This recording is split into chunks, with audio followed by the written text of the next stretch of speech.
여러분의 역사 완성자 유산입니다. 너무 반갑습니다. 먼저 6월 모평 보시느라고 고생 많으셨습니다. 이번엔 뭐 여러 개의 그러니까 바뀌는 체제의 첫 모평이어서 아마 많은 학생들이 조금 뭐 힘들기도 하시고 어렵기도 하셨을 겁니다. 세 개 다도 좀 쉽게 나왔으면 좀 학생들한테 좀 더 위로가 되고 좋았을 텐데 이번에 세계산 조금 어려웠습니다. 뭐 다른 것보다 지문이 좀 너무 어려웠어요. 지문 자체가 좀 어려웠고 그러다 보니까 조금 원하시는 점수보다는 조금 한 2, 3점, 3, 4점 이상은 낮아질 수도 있었던 문제가 많았던 것 같습니다. 여러분을 이렇게 막 낚기 위한 문제들이 많았는데 더 중요한 건요, 여러분, 그렇다라고 해서 못 풀 만한 문제는 전혀 없었어요. 제가 수업한 데서 다 나왔고 제 강의 필기 노트에서 100% 다 나왔어요. 근데 과거에는 그냥 대놓고 나왔던 게 지금은 약간 강의 필기 노트에서도 약간 이 구석에 있는 것들이 주요 문제가 됐기 때문에 조금 어렵긴 했습니다. 이번 시험 한번 보시자면 전형적으로 뭐 이집트 문명 뭐 1번 쉽게 나왔고요. 조금 특이한 건 각국사가 좀 과거 모평 문제보다는 좀 많이 나왔습니다. 그래서 뭐 사산 왕조 페르시아라든가 마우리아 왕조 요것도 만만치 않았었고요. 그 다음에 술레이만 1세 요것도 문제 어려웠었고요. 특히 이 서아시아 파트가 재작년 수능부터 작년 수능 그리고 계속 이어오면서 여기가 거의 아마 킬러 문제로 그냥 밭들로 계속 나오고 있습니다.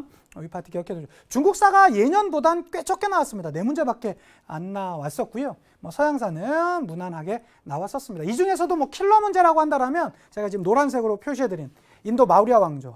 요거는 사실은 알렉산드로스 대왕의 부하가 전투 과정 가운데서 인도의 왕조가 등장했다는 건데 인도라는 그 힌트도 별로 없고 그냥 지문에서 찾아가야 되는 거거든요. 만만치 않은 문제였고요. 술레만 1세 이것도 만만치 않았습니다. 그래서 뭐 헝가리 정복, 빈 공격 이 정도로 찾아갔어야 되는 문제였었고 셀주크 투르크 이것도 과거 기출 문제가 하나 있긴 하지만 뭐 바그다드에 입성했다 이 정도로 찾아가야 될 만한 문제였었고요.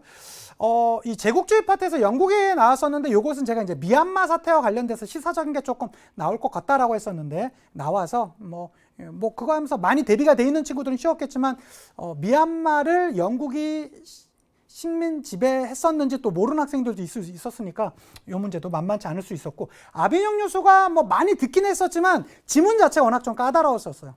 그리고 마지막에 러시아가 1차 세계대전에서 빠졌었던 브레스트 리토프스크 조약 있죠.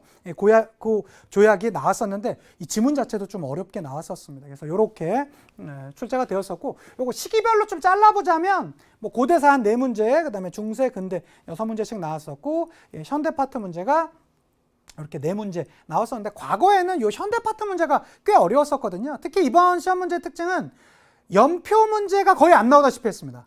연표 문제가. 근데 지도라든가 혹은 지문이라든가 이런 걸로 해서 연도나 시기를 추정해야 되는 그러한 문제들. 그러니까 노골적으로 이게 몇 년도 이런 형태의 문제는 이번에는 거의 안 나왔지만 오히려 과거보다 한 차원 더 조금 올라간 듯한 조금 느낌이 있었습니다. 특히 뭐 연도 문제에서는 이 마우리아 왕조 요거 어려웠었어요. 왜 그러냐면 이 알렉산드로스 대왕으로 기원전 4세기 찾았어야 되는 그런 거랑 그 다음에 베를린 봉쇄 사실 요건 과거 연표 문제에 비해선 어렵진 않았지만 그나마 연표 문제라고 한다면 요 1948년도에 있었던 이 베를린 것들 봐주시면 좋겠습니다. 자, 일단 여러분 이제부터 어떻게 한 거? 점수가 제 예상은 여러분이 원하셨던 점수보다 높지는 않을 것 같아요. 그러나 실망하긴 이릅니다. 다시 한번 여러분 지금 여러분 보셨던 시험 문제 다시 한번 보세요. 이거 2번 보면 그러니까 한 번 풀고 나서 여러분 다시 보면 그렇게 어려운 문제는 많지는 않아요. 근데 처음에 할 때 지문들 자체를 좀 낯설게 내다 보니까 좀 어려웠습니다. 이럴 때 어떻게 되셔야 돼요? 기본으로 돌아가세요.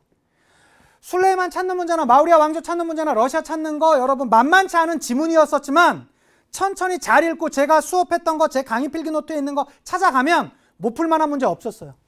마법 필기 노트 믿으세요. 벗어나는 문제 없었어요. 다시 한번 여러분한테 신뢰감 줬잖아요. 그리고 이번 6월 모평 문제뿐만 아니라 9월 또 11월 대수능까지 제 마법 필기 노트와 제 수능 개념 수능 특강 수업했던 거에서 벗어나는 문제는 단 한 문제도 없을 거예요. 그냥 저 믿고 쭉 따라오시면 돼요. 근데 여러분이 해주셔야 될 게 있어요. 평가원 문제. 기출문제 반복적으로 풀어주세요. 이번에 나왔었던 셀주크 투르크 문제 여러분 찾아보시면 과거 평가원 기출문제랑 거의 비슷한 지문으로 갖고 왔던 거예요. 그래서 아무리 지문 문제를 어렵게 낸다 하더라도 힌트를 없는 지문 문제는 어렵게는 안 되거든요. 아무리 지문이 어려워도 힌트는 한두 개 꼭 주게 돼 있습니다. 사실 그거의 완벽한 해답은 평가원 기출문제예요. 평가원 기출문제 한 6, 7년치, 7, 8년치 제가 자료실에도 다 올려드렸죠. 쭉 찾으셔서 여러분 반드시 연속적으로 풀어주시고 연계교재, 특히 수능 특강, 수능 완성이 있는 문제들, 연이어서 또 지문이나 이런 것들 상당히 많이 변형하면서 많이 나오니까 반복적으로 꼭 풀어주시고, 가장 중요한 거 마지막까지 긍정적인 마인드를 잊지 마십시오. 저 믿고 따라오시면 모평도 마찬가지지만 그 이후 최종적으로 수능에서 여러분이 원하시는 1등급 더 넘어서 만점까지 제가 안내해 드리도록 하겠습니다. 구체적인 내용들은요 바로 제가 본 강의에서 해드리도록 하겠고, 가장 중요한 거 실망하지 말고 믿고 따라오시는 여러분들 되어주셨으면 좋겠습니다. 수고 많으셨고요. 바로 본강에서 찾아뵙도록 하겠습니다. 인사드리고 마실게요. 역사가 완성되는 그날까지 와